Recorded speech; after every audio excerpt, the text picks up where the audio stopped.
All right. Good morning, good afternoon, or good evening, wherever you are in the world. This is your brother Mo Edwards coming to you live from Roseville, Michigan, and I'm down in the man cave, in the dugout. Of course, you see it behind me. I'm Detroit Tigers all the way through the man cave.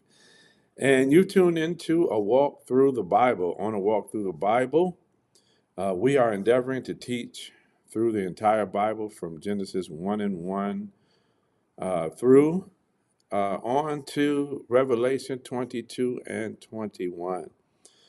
At LTCDetroit.org, that's LTCDetroit.org, you can find the links to all of our Facebook pages and the link to our YouTube channel and also TikTok, where we have all of our archives on our YouTube channel. We have finished Genesis, Exodus, Leviticus, and we have also finished Numbers chapters 1 through 20. And so today we are covering chapters 21 through 25. And so if you've been following us, you already know that the children of Israel have been delivered out of the land of Egypt after spending over 400 years there in slavery. The Pharaoh that did not have a relationship with Joseph rose up and enslaved them. And God heard their cry by reason of their bondage and hard labor, and he brought them out with a strong hand, took them across the Red Sea, drowned um, their enemies, the Egyptians, in the Red Sea, took them into the wilderness of Sinai to test them, gave them water when they needed, bread when they needed, but they murmured and complained. And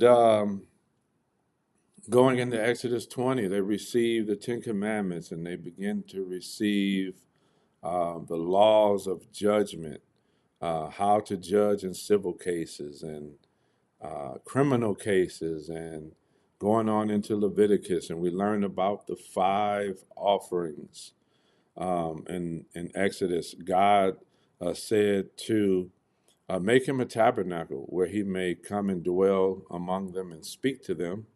And so they gave free will offerings to uh, make this tabernacle, and God had them to consecrate the priest and the Levites for the service of the tabernacle and for the offerings. And so in Leviticus, the first 9 chapters are the 5 offerings that are introduced. The burnt offering, the peace offering, the meat or grain offering, the sin offering, and the trespass offering. And then we go off into other laws, like in chapter 11, the uh, law concerning what's clean and unclean as far as animals are concerned. This wasn't a dietary uh, a regimen of animals that were healthy and unhealthy, but he said, "Be ye holy, for I am holy." I believe that's in verse 44. Knowing what's clean and unclean, he gave them a way to eat, a way to dress, a way to treat one another, a way to worship him, so that they would be a special people, different, set apart. That's what it meant to be holy, set apart from the rest of the nations. He told them, when you go into the land that I promised you, don't take on the ways of the heathen, but you shall do my laws and my statutes and my judgments. Okay? And going on into Numbers, we learned about how he numbered them from 20 and up, those who are able to go to war, because when they get into Canaan, they're going to have to go to war and take the land. They're not just going to surrender it to them, but God was going to be with them.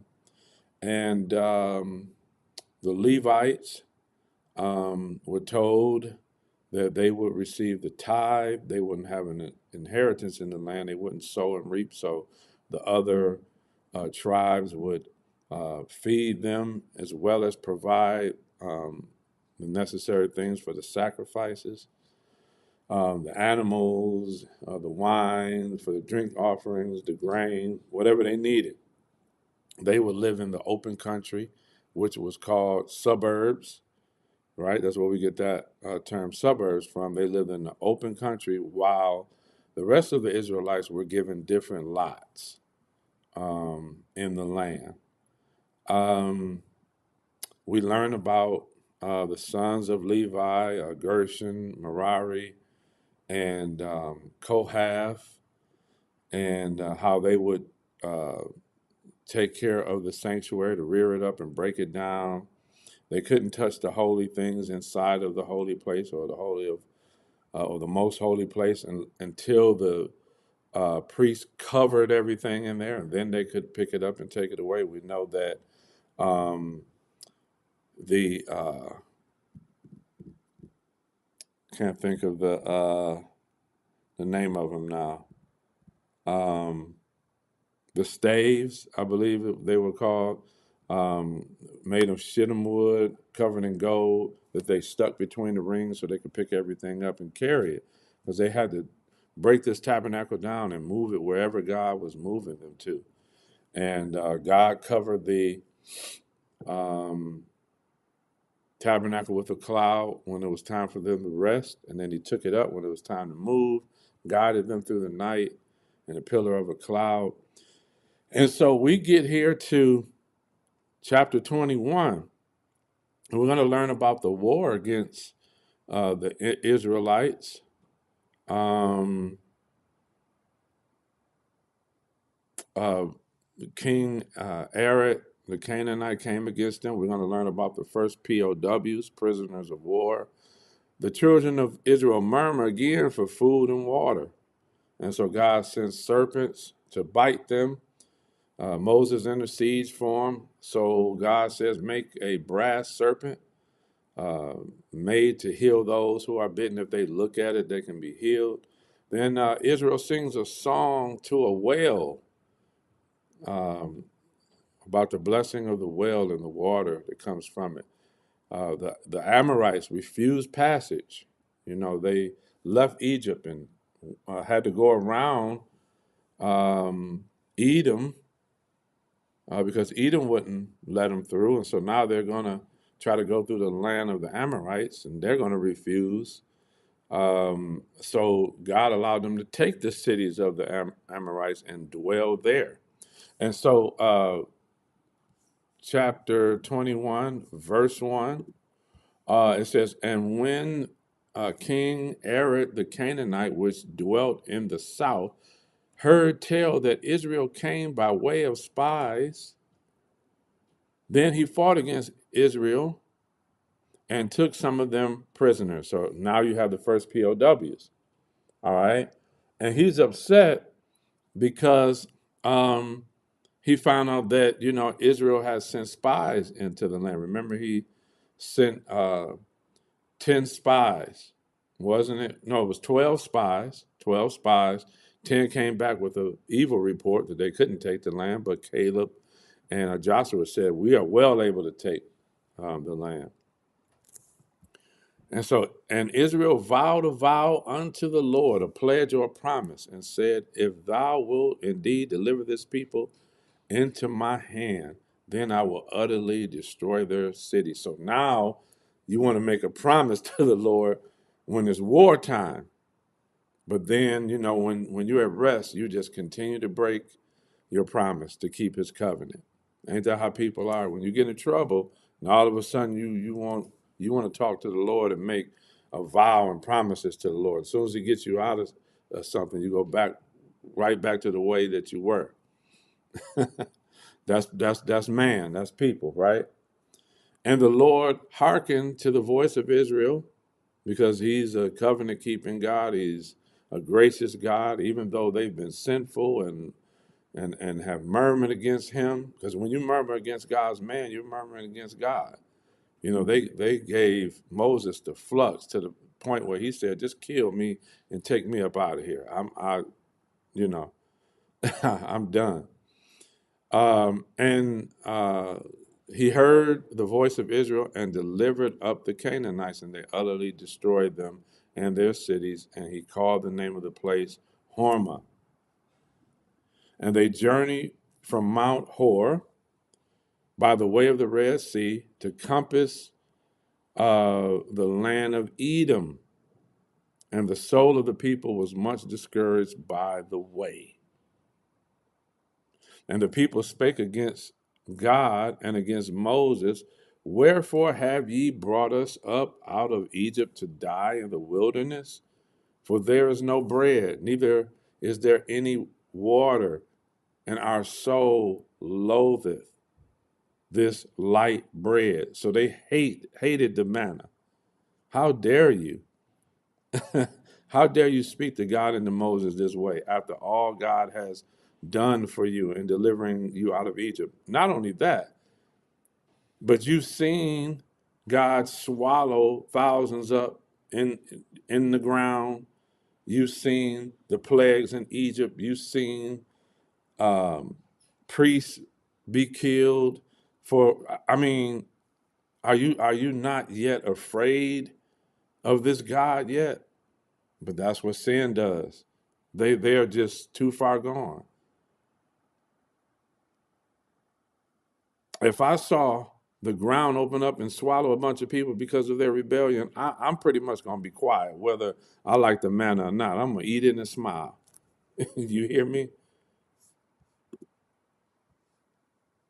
And the Lord sent fiery serpents among the people, and they bit the people, and much people of Israel died.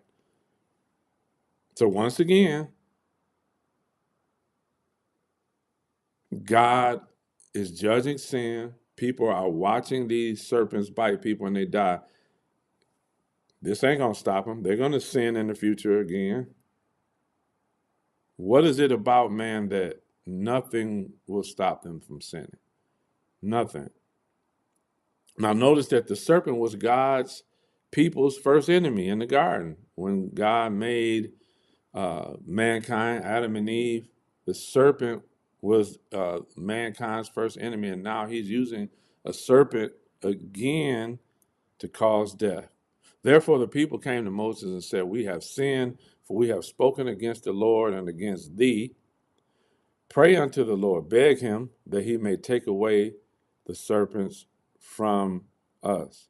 And so the Lord said, make a fiery serpent and set it upon a pole. And it shall come to pass that everyone that is bitten when he looketh upon it shall live. So God is going to reverse it. The serpent has caused death throughout mankind's history. But now he's going to take an turn, and when you look at this brass serpent, it's going to bring life. And Moses made a serpent and put it up on a pole, and it came to pass that if a serpent had bitten any man, when he beheld the serpent of brass, he lived. And so now, in these next verses, and we're not going to read them all, it says in verse 10, and the children of Israel set forth and pitched in Oboth. So now they're moving towards the promised land. And they journeyed from Oboth, and they continued to the wilderness, which is before Moab. Verse 14 says, wherefore it is said in the book of the war. So here's another book that was written that we don't have, of the Lord, what he did in the Red Sea and in the brooks of Arnon. If we go down to verse 17, it says,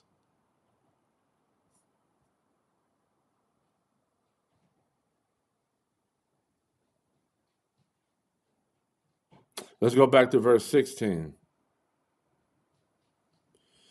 And from thence they went to Beer. That is the well whereof the Lord spake unto Moses, gather the people together, and I will give them water. In verse 17 it says, then Israel sang this song, spring up, O well, sing ye unto it. The princes digged the well, the nobles of the people digged it by the direction of the lawgiver with their staves, and from the wilderness they went to Matana. And verse 21, here comes the Amorites again. And Israel sent messengers unto Sihon, king of the Amorites, saying, let me pass through thy land. We will not turn into the fields or into the vineyards. So when they were going to travel through a land, they let the kings know, we're not going to touch anything that belongs to you. We just want to journey through here on our way to Canaan. We will not drink the waters of the well, but we will go along by the king's highway. So notice, when they were going to pass through a city, a country, they always said we're going to go by the king's highway. We're just going to go through the highway that takes us straight through your land into the next until we pass our borders. So this king's highway will take them straight through their land. And Sihon would not suffer or allow, that term suffer means allow, Israel to pass through his border. But Sihon gathered all his people together and went out against Israel into the wilderness, and he came to Jahaz and fought against Israel. And Israel smote him with the edge of the sword and possessed his land. So if you don't let God's people come through, we'll just take it. From Arnon unto Jabbok, even unto the children of Ammon. For the border of the children of Ammon was strong. And Israel took all the cities, and Israel dwelt in all the cities of the Amorites. So you won't let us travel through, we'll take it and we'll chill for a minute.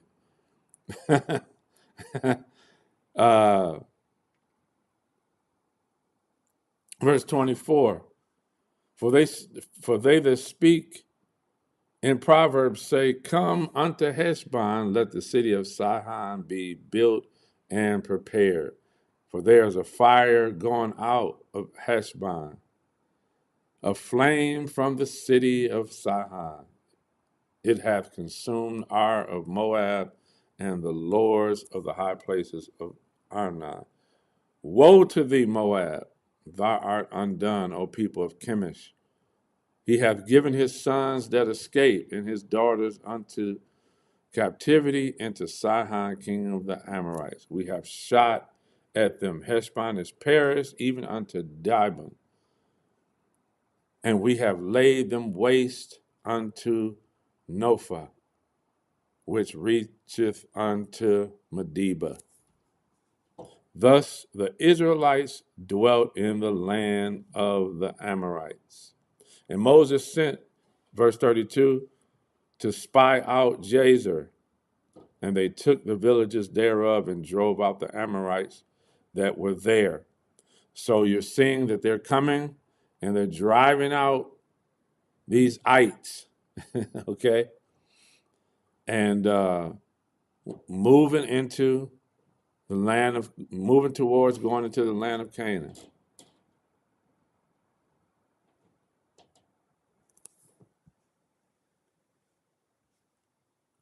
And verse 34, and the Lord said unto Moses, fear not, for I have delivered him into thy hand, and all his people, and his land. And thou shalt do to him as thou didst unto Sihon, king of the Amorites, which dwelt at Heshbon. So in verse 33, and they turned and went by the way of Bashan, and Og, the king of Bashan, went out against them, he and all his people, to the battle of Idri. So God said, don't worry about Og, the king of Bashan. You're going to take him like you took Sihon, king of the Amorites. So God is showing his favor. On their way, they had to go around Edom, but a curse was placed on Edom, and Edom is going to get what they deserve for not letting Israel go through their land, because Israel and Edom were brothers. So when Israel sent a message to them, they addressed him as their brother. your brother has been delivered from Egypt. Let us through. We just want to pass through. But chapter 22. Now, this is an interesting story for those of you who have heard the story of Balak and Balaam and how Balak hired Balaam to curse Israel, but Balaam said, I can't curse Israel because I can't curse who God has blessed. And so we also are going to learn in these next two chapters of the donkey that Balaam was riding. And remember, God spoke to him and said, look, I saved, don't hit me. I just saved you from being killed by this angel just standing by the way. So let's look at this story of Balak and Balaam. And I believe we're going to read all of it verse by verse because I want you all to see what happens in this story. And the children of Israel set forth and pitched in the plains of Moab on the side of Jordan by Jericho. And Balak, the son of Zippor, saw all that Israel had done to the Amorites. So the word had got out. And Moab was sore afraid of the people because they were many, and Moab was distressed because of the children of Israel. And Moab said unto the elders of Midian,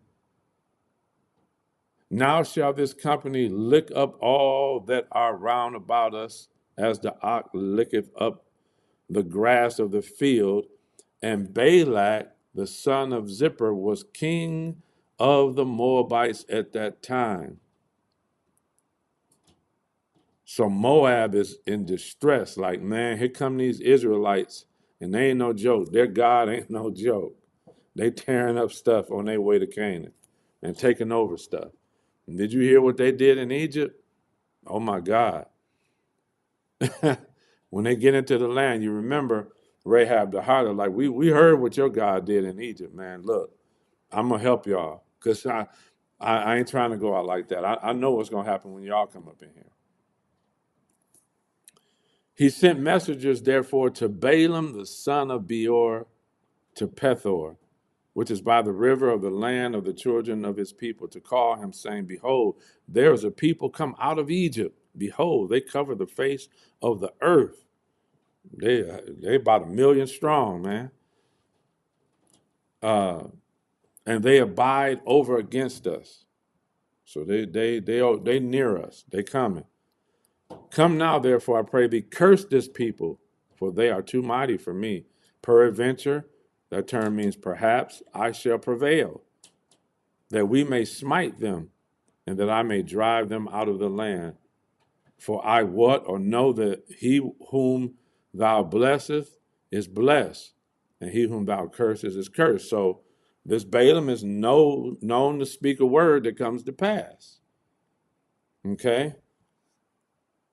So God's prophets, when he starts calling his prophets, they're not the only ones that, are able to see things. And we saw in Egypt that the Egyptians, magicians were able to perform certain miracles, right? But there was some that they couldn't. And remember, they told Pharaoh, now this one right here that God did, this is the finger of God. We can't duplicate this plague right here.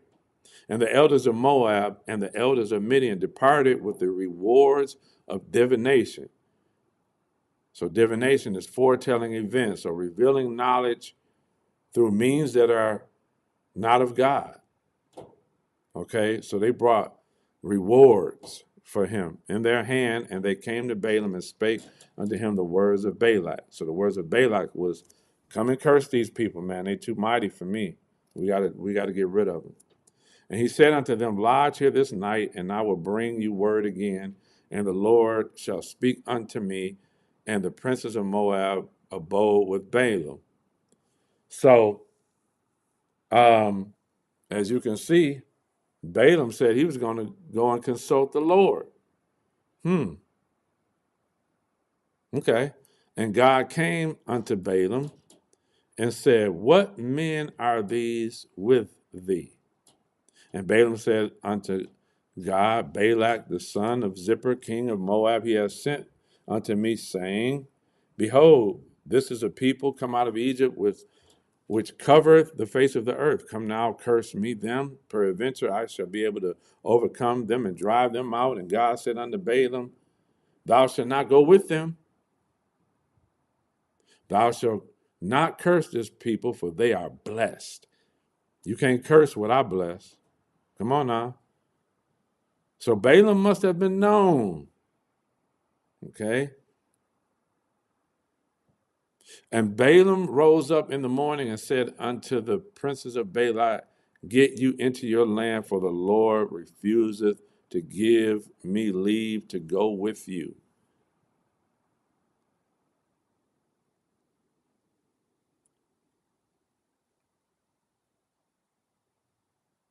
Okay?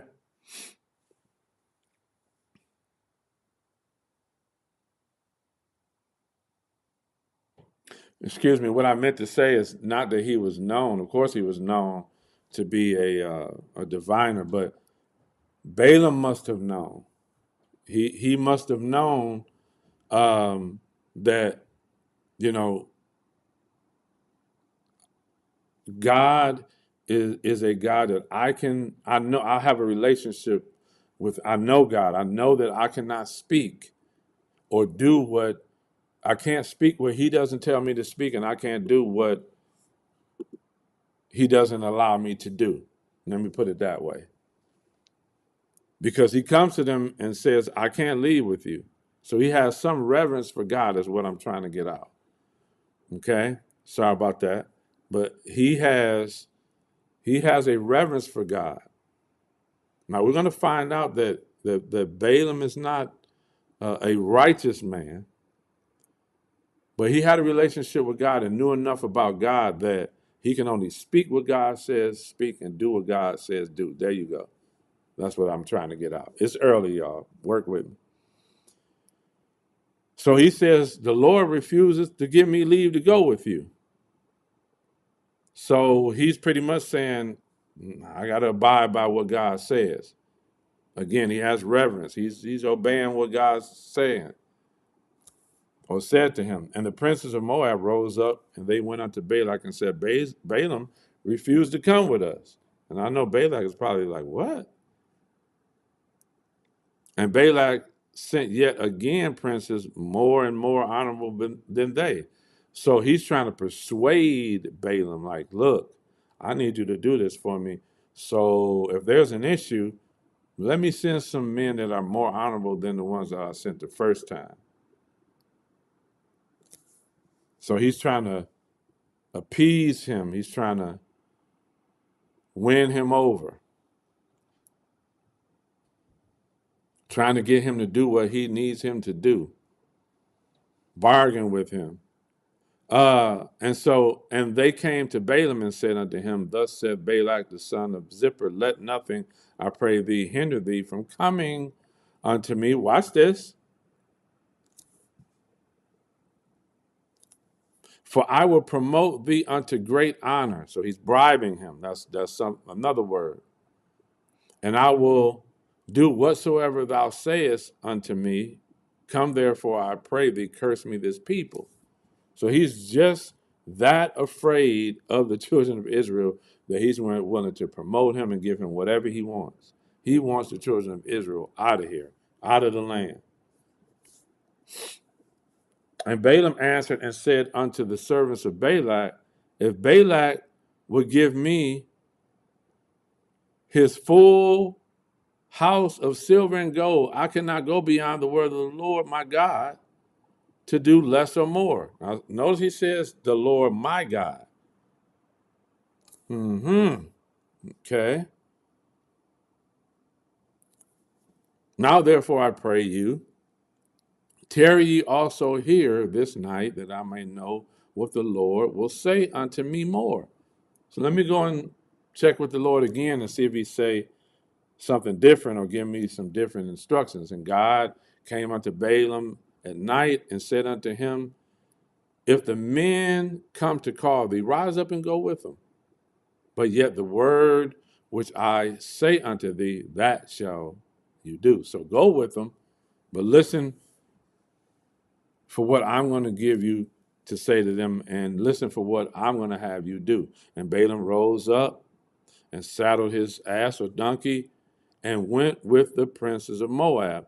And God's anger was kindled because he went. And so God says, go with him, but then he gets angry because he obeyed him and went. And the angel of the Lord stood in the way for an adversary against him. So now God sends a angel to stand in his way to stop him from going with them. Right? Watch the story now. Now he was riding upon his donkey, and his two servants were with him. So now he's riding on the donkey. He has his servants with him. So they're going to be witnesses of what's going to happen here. And the ass saw the angel. So this donkey looks at the angel of the Lord standing in the way. So the angel of the Lord is standing in the path that they're traveling. The donkey sees him, but Balaam doesn't. And his sword drawn in his hand, and the ass turned aside out of the way. So the donkey is saying, man, I see this angel and he has a sword. He's not going to let us pass. We're going to die if we come in contact with him. But notice, Balaam is blind. What is he blinded by, though? Could it be what Balak is offering? Is he struggling between obeying God and wanting this favor with the king? Remember, this is the king where Balaam lives. So now, is it his allegiance to God or his allegiance to his king going to prevail? Y'all see this? He can't see the angel. Why can't he see the angel, but the donkey can? And Balaam smote the ass to turn into the way. Now the donkey is like, man, I see this angel, and we're going to be in trouble if we go towards his way. But Balaam strikes the donkey and says, no, get back over here and stay on this path. But the angel of the Lord stood in the path of the vineyards, a wall being on this side and a wall on that side. So they're traveling this path in the middle of these walls. So you know it's a straight path where you can't help but look straight and see this angel. And when the ass saw the angel of the Lord, she thrust herself onto the wall and crushed Balaam's foot against the wall, and he smote her again. Okay, Balaam, if this donkey has never done, this is your donkey. You know your donkey. You know that this donkey, this is out of the norm for your donkey. When you want to find out if that donkey saw something or something's going on that donkey's trying to avoid, and the angel of the Lord went further and stood in a narrow place. So now you got to see me now, man, or no. Where was no way to turn either to the right or to the left.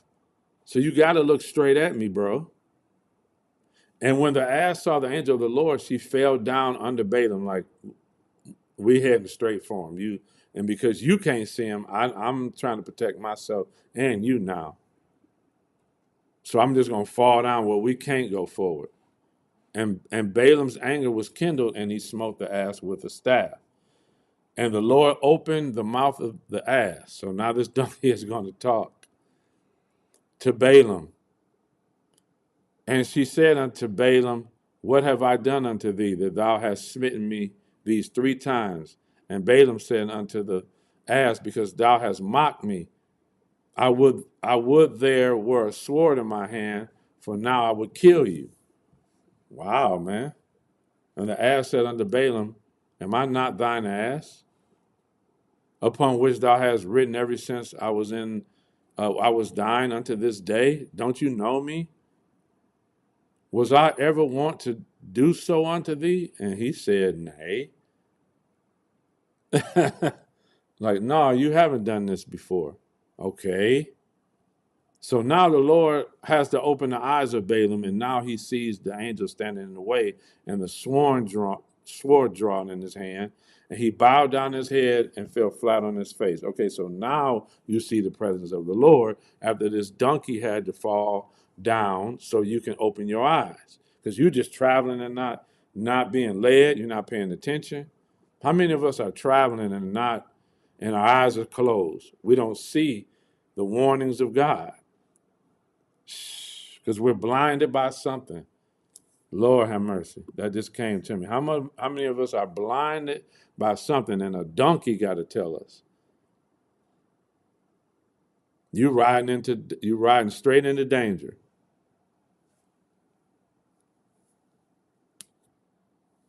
And the angel said, why have you smitten your ass these 3 times? Behold, I went out to withstand thee, because thy way is perverse before me. Now, how is this way perverse before him? Because, like I said, he's struggling right now. Do I obey God? Okay, God's saying I can go with him. I do want these rewards, this promotion. And the ass saw me and turned from me these 3 times, unless she had turned from me. Surely now also I had slain thee and saved her alive.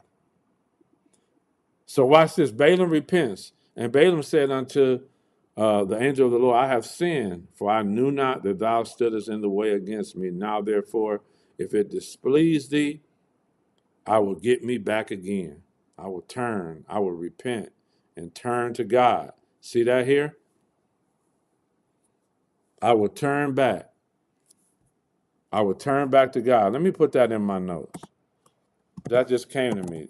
That's what repenting is, changing your mind and turning back to God. I'm going to use that when I talk about repenting and changing your mind and turning from sin to God. Balaam is the example of that. Y'all see that? And the angel of the Lord said unto Balaam, go with the men. Go ahead and go with them. But only the word that I speak unto thee, thou shalt speak. So Balaam went with the princes of Balak. Now, if God is telling him to go with them, but then he turns around and got angry, it had to be that when he sent Balaam with them, like I said, his mind, as he was going to go with them, had to be turning towards, okay, God said I can go with them. Now he's probably thinking about those rewards. How can I get these rewards and not be judged by God? Because after all, God said I can go. So it was something that was going on with Balaam that angered God. I don't believe that it was because he went, because he was told to go.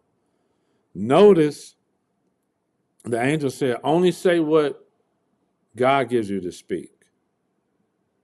So there was something going on in Balaam's mind that he couldn't see the angel. He was off. He was off while he was traveling. That's what angered God. His mind was in the wrong place. Can't see the angel. Okay? Because if his mind was in the right place, he would have saw the angel, correct? Okay, think about that. And when Balak heard that Balaam was come, he went out to meet him unto a city of Moab, which is in the border of Arnon, which is in the utmost coast. And Balak said unto Balaam, did I not earnestly send unto thee to call thee? Wherefore camest thou not unto me? Am I not able indeed to promote thee to honor? So the king is like, who is this God that's speaking to him? What's going on that he's not obeying me? Don't he know that I'm the king, and I not only have the power to bless him with things and promote him to honor, but I can have him killed too.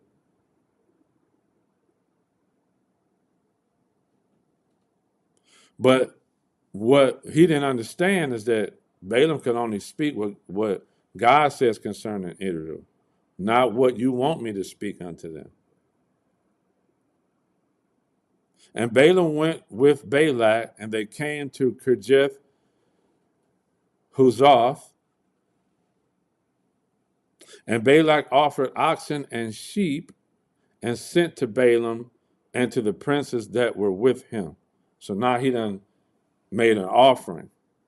And it came to pass on the morrow that Balak took Balaam and brought him up unto the high places of Baal, Baal is a Canaanite god. So they go to the high place. They go to a high place. High places is a high place that they made to sacrifice and worship their gods, that thence he might see the uttermost part of the people. So he took him up into the high place and let him look at the people like, look, man, don't you see who these people are and the number of them? I need you to see why I need you to curse them. So chapter 23, Balaam offers a burnt offering and builds 7 altars to gain favor with God. Sends Balak a word on how God sends Balak a word on how Balaam can't curse what God has cursed. But Balak is persistent. But Balaam said, God is not a man that he should lie, neither the son of man that he should repent. He keeps his word and will bring it to pass. He keeps his word, he keeps his covenant, and he will bring the things that he speaks to pass. He's not a man. He don't lie. And he's not a man that he should change his mind about what he's promised. He's not like man. He don't break promises. And he's able to keep what he speaks. Sometimes man say things that they can't keep. But God is not a man that he should lie, or the son of man that he should repent. He's not a human. He don't have human issues. He's God. And Balaam said unto Balak, build me here 7 altars and prepare me here 7 oxen and 7 rams. So you up in this high place and you're going to offer to God, huh? And Balak did as Balaam had spoken, and Balaam offered on every altar a bullock and a ram. So you're going to offer on 7 altars and there's one God? And Balaam said unto Balak, stand by thy burnt offering, and I will go. Perhaps the Lord will come to meet me, and whatsoever he showeth me, I will tell thee. And he went to a high place. So they offer a burnt offering to God at the high place of Baal and expect God to speak something in favor of them there. And God met Balaam and said unto him, I have prepared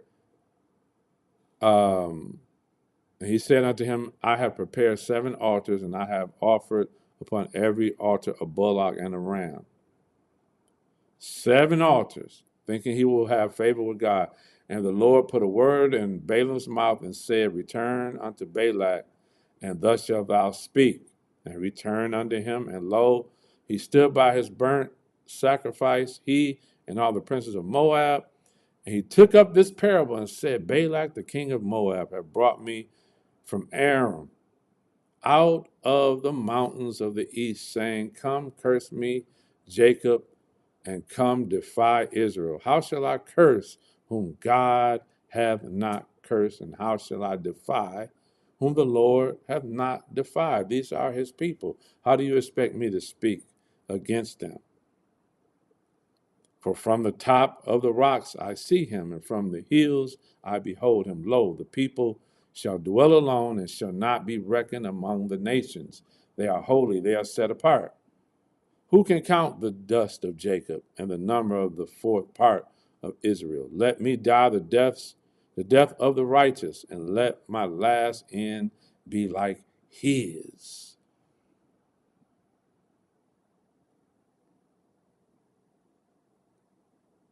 So in other words, let me be as the children of Israel, because they are blessed.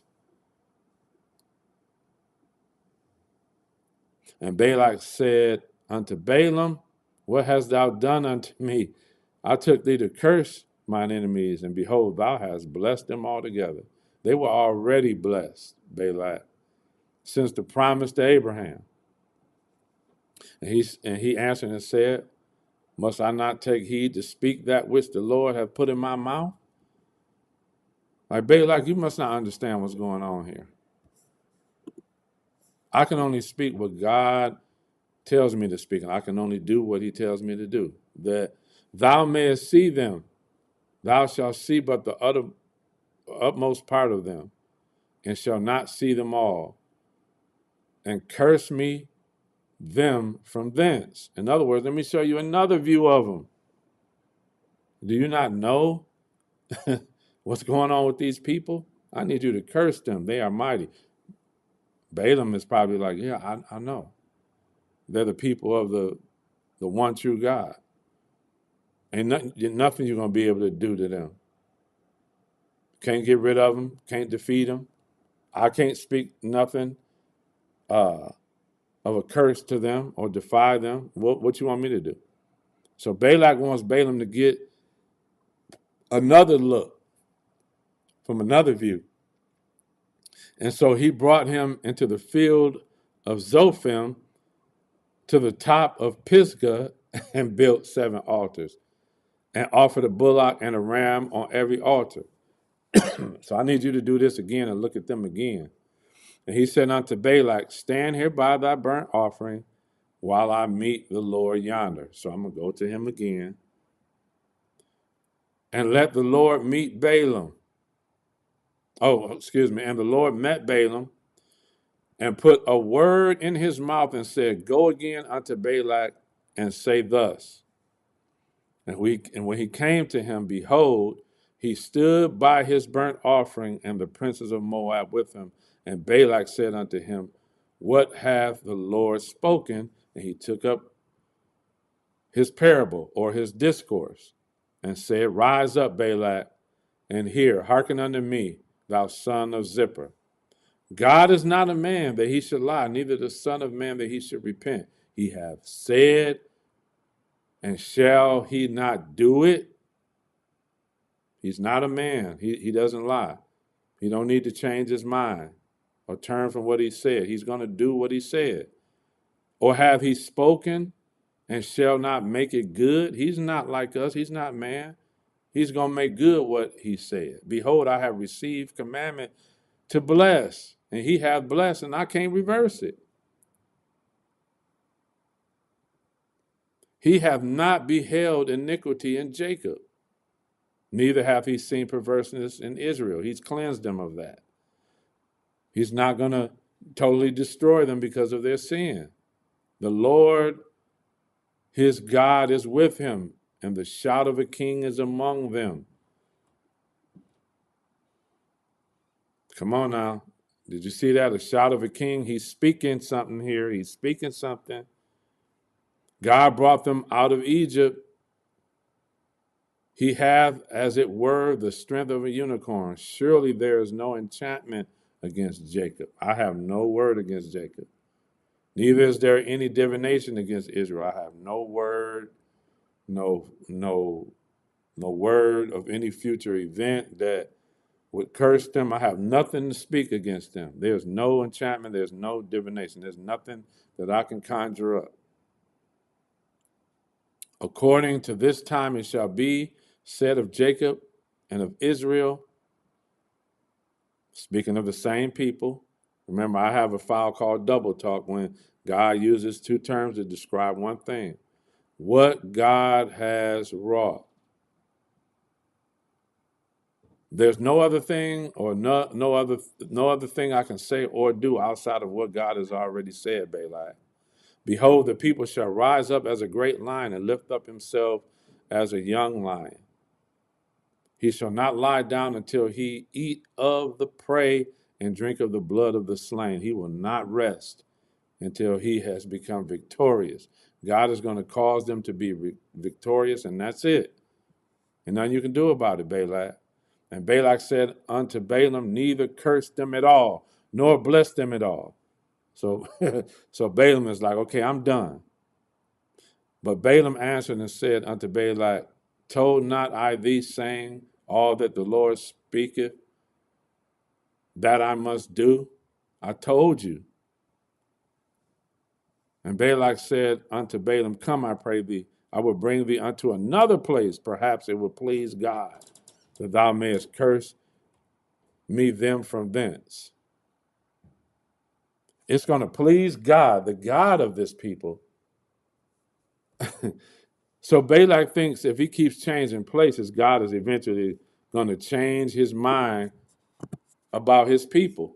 But Balaam said he's not a man that he should lie, nor the son of man that he should repent. He's not going to change his mind about what he's spoken of his people.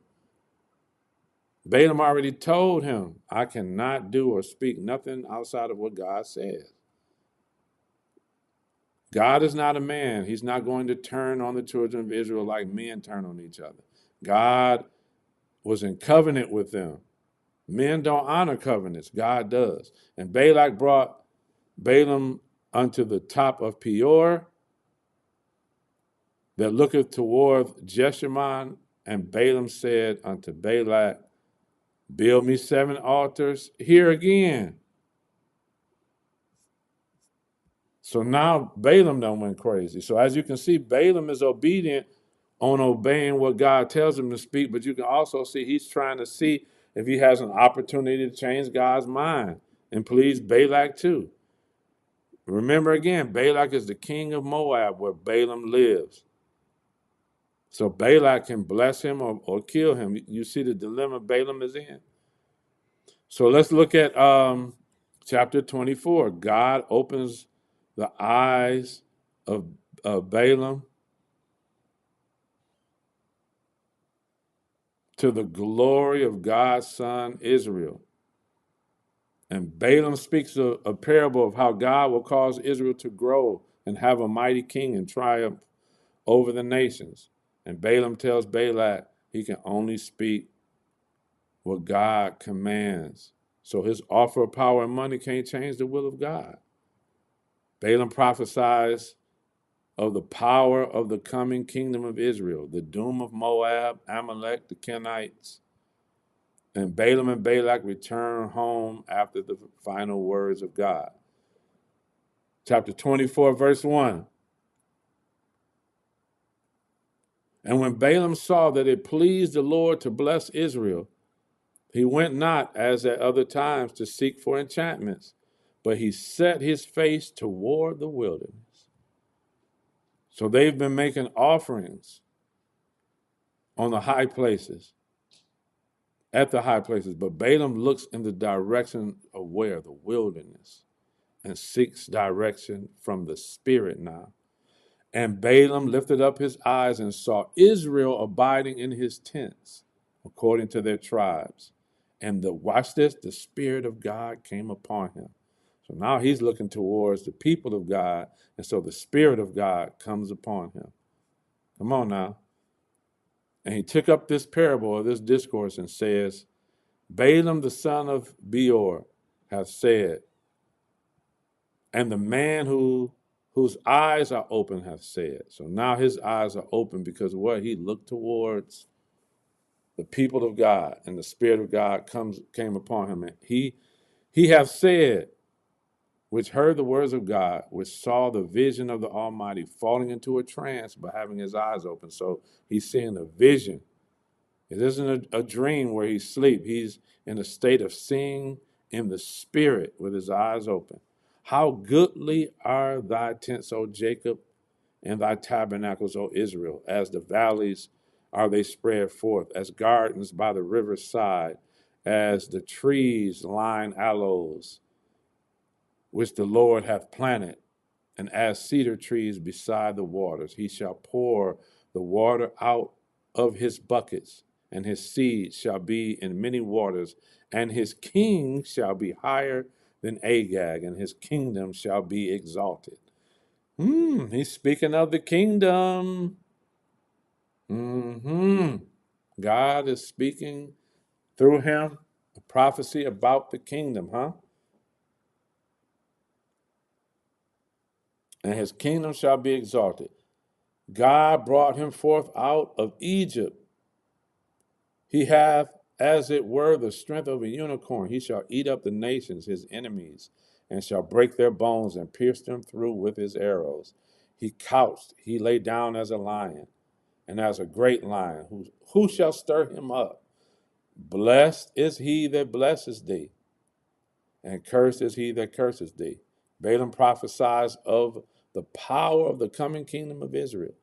And notice at the end of verse 9, he speaks what God spoke to Abraham. Blessed are those who bless you, cursed are those who curse you.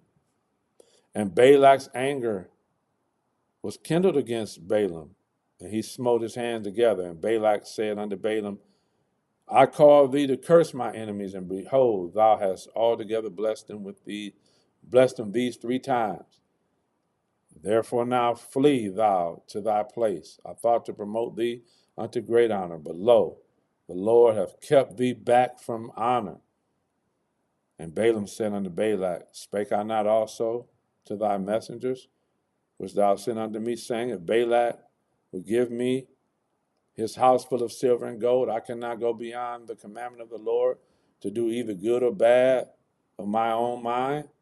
But what the Lord hath said, that will I speak. And now behold, I go unto my people. Come therefore, and I will advertise thee what this people shall do to thy people in the latter days. So not only did I not curse them, I'm going to speak what's going to happen to you by way of these people that you wanted cursed.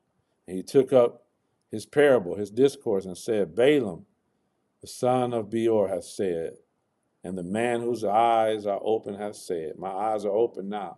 I'm not like I was when I was on the path getting ready to run into that angel. My eyes are open now, and I'm in the Spirit. The Spirit has come upon me. He hath said, which heard the words of God and knew the knowledge of the Most High, which saw the vision of the Almighty falling into a trance, but having his eyes open. I shall see him, but not now. I shall behold him, but not nigh. There shall come a star out of Jacob, and a scepter shall rise out of Israel, and shall smite the corners of Moab and destroy all the children of Sheth. And Edom shall be a possession. Seir also shall be a possession for mine enemies, and Israel shall do valiantly. Out of Jacob shall come he that shall have dominion, and shall destroy him that remaineth of the city. So he's speaking of a coming king that's going to destroy Israel's enemies. Who is this depicting? A king of their time? Or is this talking about Jesus as king? Sounds like this is a king that's going to come in their time and destroy these kingdoms and these cities. Well, let's see. And when he looked on Amalek, he took up his parable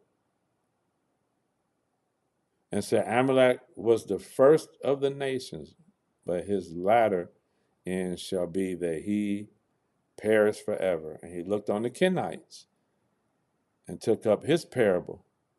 And so if you look at verse 20, Amalek, 21, the Kenites, and he goes down to verse 24, and ships shall come from the east coast of Shittim, and shall afflict Asher, and shall afflict Eber, and he also shall perish forever. So it's taught. So Balaam speaks of all of the nations that are going to be destroyed by Israel. And Balaam rose up and went and returned to his place, and Balak went his way also. So not only are they blessed, and you can't curse them, they're going to destroy you and some other nations. So guess what? There's nothing else to say, is it? So let's both of us go home. Last chapter, y'all. Israel sins, They worship Baal and eat of the food offered to Baal. And Phinehas kills a Hebrew and a Midianite woman and atones for Israel. Verse 25, chapter 25, verse 1, and Israel abode in Shittim, and the people began to commit whoredom with the daughters of Moab. Now I want you all to pay attention throughout their history who causes the children of Israel and kings to worship other gods. I want you to watch it, okay? Watch Jezebel. Watch the women that Solomon marries. Watch who causes Israel to commit whoredoms or whore after other gods. Just watch. So before they even make it into the promised land and settle, they fall into what's called whoredom with the daughters of Moab. Not whoredoms as in prostitution, sex. Because a lot of people look at Jezebel as some prostitute. Her whoredoms wasn't prostitution. It was drawing people to worship other gods, as she did her husband, as the women did to Solomon. It's not prostitution here, what these whoredoms are. Watch what it says these whoredoms are. Let's stay in context, students, teachers.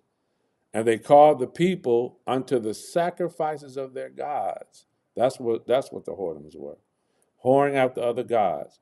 And the people did eat and bow down to their gods. And Israel joined himself to Baal Peor, Baal of Peor, the god from Peor, or at Peor.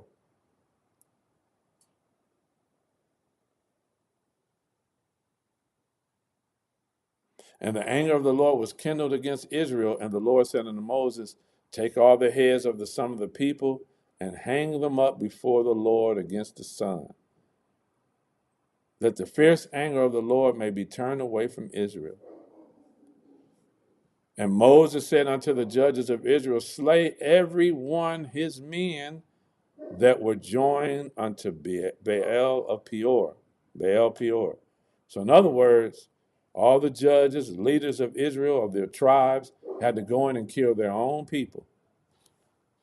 And behold, one of the children of Israel came and brought unto his brethren a Midianitish woman in the sight of Moses and in the sight of the congregation of the children of Israel, who were weeping before the door of the tabernacle of the congregation.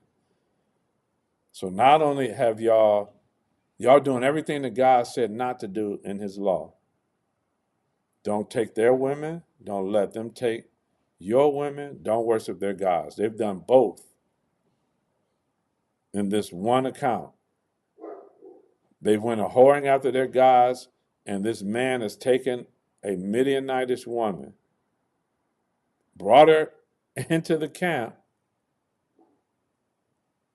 before the door of the tabernacle of the congregation. So he's bold with it. But when Phinehas, the son of Eleazar, the priest, so he's in the line of the priest, Phinehas, the son of Aaron, the priest, saw it. He rose up among the children of Israel and took a javelin in his hand and went after the man of Israel into the tent. So they're in the tent and thrust both of them through the man of Israel and through the belly of the woman, so that the plague stayed from the children of Israel. And those that died in the plague were 24,000 people. And the Lord spake unto Moses, saying, Phinehas, the son of Eleazar, the son of Aaron the priest, hath turned away the wrath from the children of Israel, while he was zealous for my sake among them, that I consume not the children of Israel in my jealousy. Wherefore say, behold, I have given unto him my covenant of peace. And he shall have it, and his seed with him, even the covenant of an everlasting priesthood. Because he was zealous for his God and made atonement for the children of Israel. So Phinehas shed man's blood and atoned for the sin of Israel and stopped the plague. Now the name of the Israelite that was slain, even that was slain with the Midianitish woman, was Zimri, the son of Salu, a prince of the chief among the Simeonites. And the name of the Midianitish woman that was slain was Cosby, not Bill, the daughter of Zur. He was head over a people and of a chief house in Midian. And the Lord spake unto Moses, saying, Vex the Midianites and smite them, for they vex you with their wiles, wherewith they have beguiled you in the matter of Peor.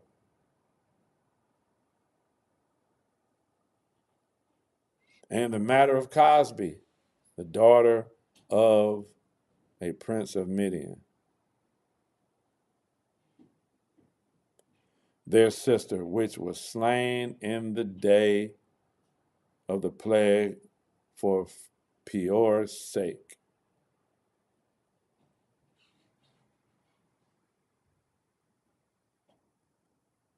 So they were plagued for worshiping Baal, and they were plagued because this man took a Midianitish woman. They have done both things that God forbid. They have went whoring after another god. That's in the Ten Commandments, right? To have no other god before him because he's a jealous God. So they've done both. And he also told them not to take of their women, not to give their women to them. You're talking about a people who have seen the wrath of God in Egypt and even in the wilderness. But yet, because of sin,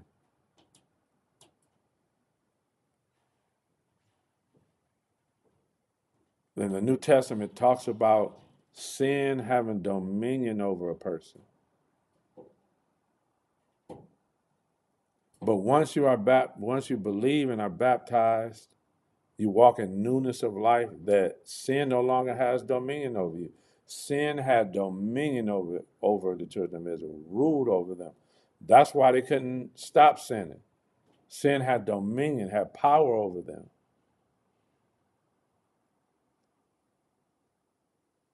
That's why we need to be saved from sin and death, because the wages of sin is death, but the gift of God is eternal life. So chapters 26 through 30 tomorrow at 9 a.m. This has been a walk through the Bible. I'm enjoying these studies. Are you?